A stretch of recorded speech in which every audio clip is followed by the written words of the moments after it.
trying to wrap your mind around the concept of traditional family can feel like the most difficult thing to do. Our society has exaggerated the role of family so much that we automatically feel dysfunctional, unhealthy, and maybe even disordered because we choose not to be a part of family members who are harmful. Where does that come from? My experience has been that it not only comes from your family or the family unit itself, but it also comes from society and from the cultural background of the United States. Now, I also know, being internationally certified, that the whole idea of family being normal and natural and healthy is also in different areas of the world, but the topic is approached a little bit differently than it is here in the United States. In the United States, family is everything. And if you're not getting along with your family, something is wrong with you. So in today's video, I'm going to highlight the importance of getting around the incorrect and erroneous views of family. But before we jump in, let me briefly introduce myself in case you are new. My name is Tamara. I'm an internationally and board certified trauma therapist. I'm licensed in mental health. I specialize in treating children, teens, and families, as well as adults who are dealing with trauma. Let's jump in. I try to make sure that I say on this channel all the time that family is a beautiful thing. The love between a family, the love between a child and his or her parent is a beautiful thing. Even fostering children, adoption, it's all beautiful. Having a blended family where there's step parents and step siblings, it's wonderful when it is healthy. But when it isn't, you're in for a rude awakening. Trying to wrap yourself around, the idea that family is not everything is one of the most difficult things to do. Here in the United States and even in other countries, there's this whole idea that family is everything. And without family, you are nothing. While I understand the premise that this is coming from, and I totally believe in the loving connection between families, the loving connection between parents and their children, there are not always positive outcomes to staying attached to your family. And if you're a regular on my channel, you know that I highly support the idea of being close and loving and connected when it is healthy, but distancing yourself when it is not. Because if you don't, then you're going to end up in a position where you're going to feel hurt, manipulated, treated badly, triangulated, gaslighted, stonewalled. The list just goes on. It's not a healthy thing to be a part of a family that is abusive. The whole idea of family in the United States and in other areas of the world is both a cultural and social message. Sociology, the field of sociology, defines family as a socially recognized group of people of more than 1 to 2 individuals who are connected through kinship. Here's the definition right here on the screen. Really, it's so narrow, right? If I look at my family, if I look at your family, I'm probably going to see some step parents and step siblings, maybe a best friend, maybe a longtime family friend, maybe a foster kid, an adopted kid. Maybe mom and dad aren't raising you or didn't raise you. Maybe it's your grandparents, maybe it's your great aunt, right?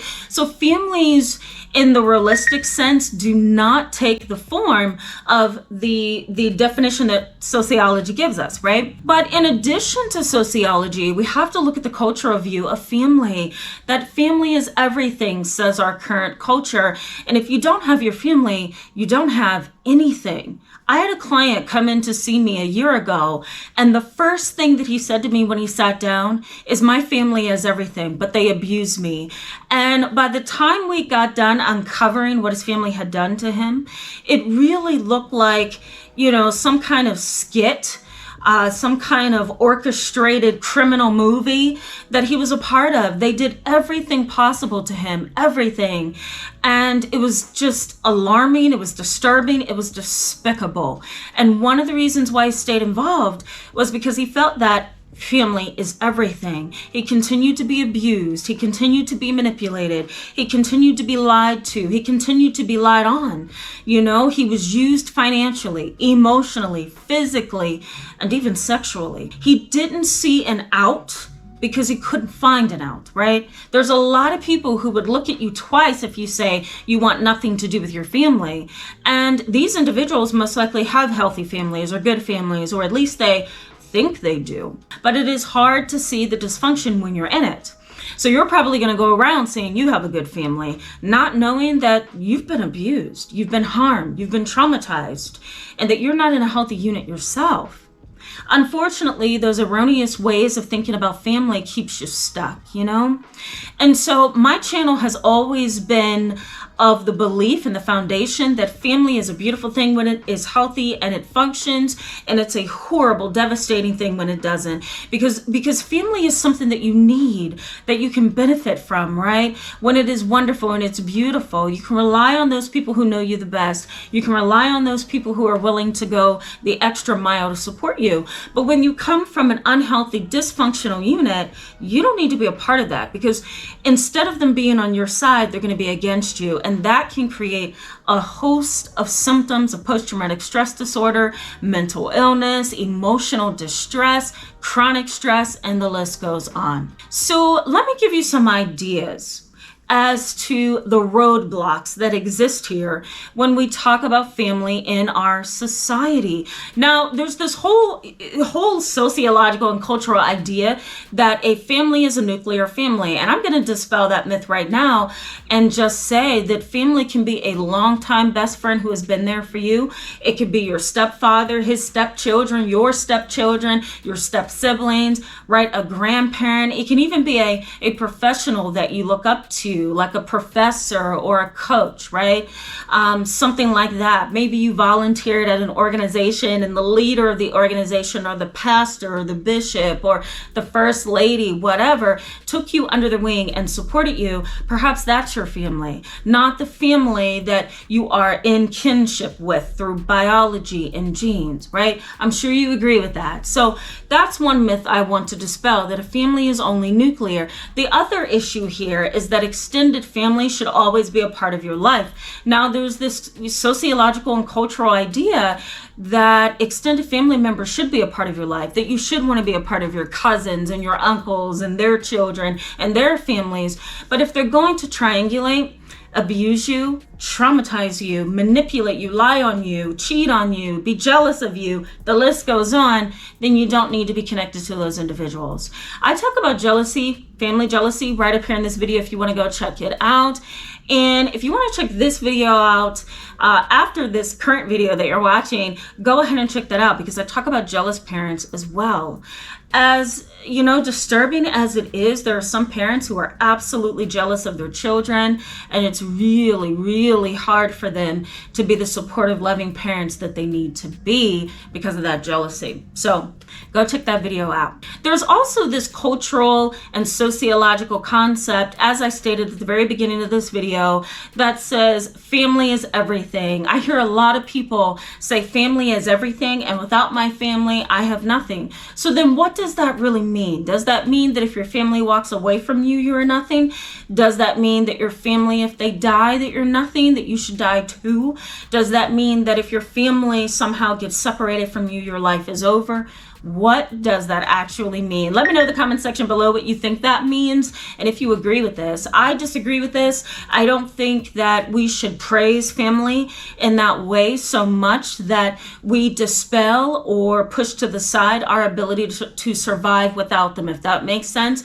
You can love your family, cherish them, praise them, want to be a part of them if you have a healthy family, but does that really mean you have nothing when they're not around? So you do want to kind of think that through. So let me know in the comment section what you think about that. That's always annoyed me, for sure. Another, sociological or cultural idea, and particularly among people of everyday life, is that you're the problem if you're not connected to your family. There's this whole idea that you are probably dysfunctional because you're not talking to your mother, you're not talking to your father, you're not talking to your uncle, your aunt, your cousin, and that's just not reality.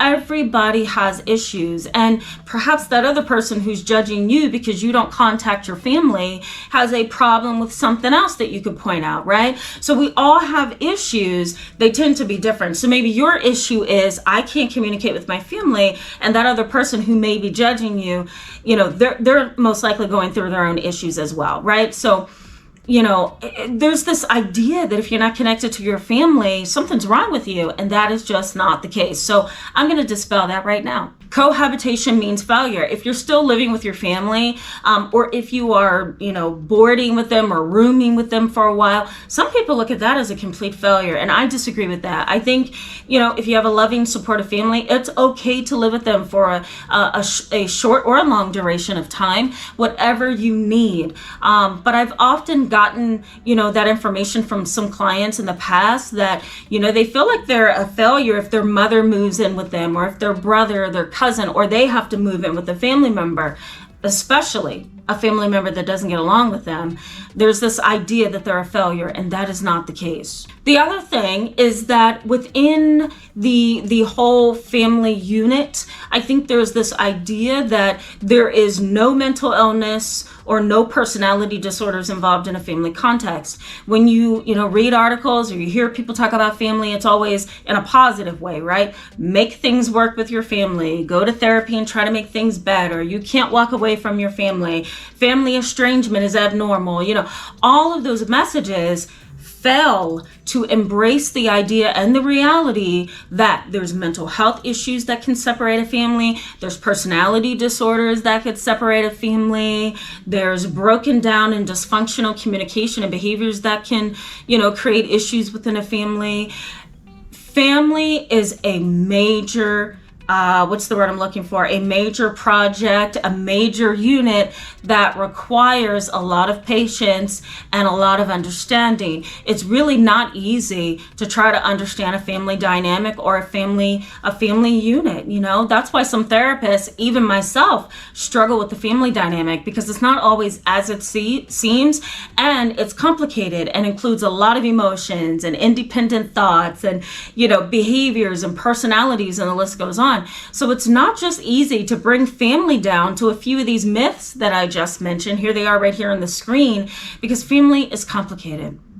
So what's the truth about families? Well, I'm going to give you a couple of things that I talk about with my clients, and some of the things that we process in therapy together. The first thing that I often try to help my clients understand is that mental illness and personality disorders do exist, and that's okay. If you have to walk away from certain family members because they are unhealthy and they are not well, then so be it. It doesn't mean that you're dysfunctional, and it certainly doesn't mean that they are dysfunctional. It just means that your emotions, your mind, your emotional needs cannot stand up under the stress and the chronic problems that you are experiencing within your family because of a mental illness or a personality disorder.